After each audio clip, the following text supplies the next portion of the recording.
আজকে সানডে আর এই অঘ্রাণ মাসটার প্রত্যেকটা সানডেতেই কিন্তু আমি ইতু পুজো করি। আর সেই জন্য আমাদের বাড়িতে কিন্তু এই সানডে চারটেতে ভেজই হয়, আর সংক্রান্তির দিনকে ইতু পুজোটা শেষ হয়। তাই জন্য একটু খাওয়া দাওয়া নিয়ে একটু নানা রকম প্রবলেম হয়ে যায়।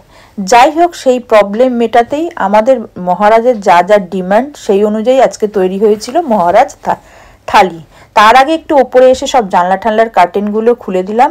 আর এইখানে কিছু বুদ্ধের স্ট্যাচু তোমাদের দেখাচ্ছি। এই স্লিপিং বুদ্ধা ভালো নাকি ওপেন আইস বুদ্ধা ভালো আমি ঠিক বুঝতে পারি না, তাই ওনাদের কোথায় রাখবো কিভাবে রাখবো সেটা নিয়ে একটু আমার মাথায় মানে চিন্তা থাকে। আর তোমরা যদি জানো যে স্লিপিং বুদ্ধাদের কোথায় ঘরের কোথায় রাখলে ভালো হয়, প্লিজ আমাকে একটু কমেন্টে জানিও। আর সত্যি কথা কি, সরকার বাড়িতে সানডেতে ভেজ মানে একটু চাপেরই ব্যাপার থাকে। তবে আমার বেটু আবার পুজো টুজো করতে খুব ভালোবাসে বলে ও সেগুলোকে মেনে নেয়, কিন্তু একটু নানান রকম পদে সাজিয়ে দিতে হয়।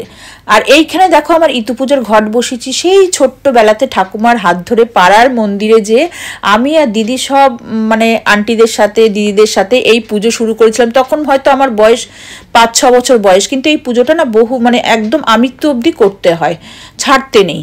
আর এইখানে দেখতে পাচ্ছ বেঙ্গল মার্কা ঘি এসে গেছে, আর এখানে পোস্তর বড়া, পটল ভাজা, শুকনো লঙ্কা ভাজা, আর এই যে আমাদের মহারাজ থালি, মহারাজকে সাজিয়ে দিতে হয়েছে। রয়েছে দেখো গোবিন্দভোগ চালের ভাত, অন্য কোনো চালের ভাত বা দেরাদুন রাইসের ভাত খাবে না, যেটা রোজ খাওয়া হয়।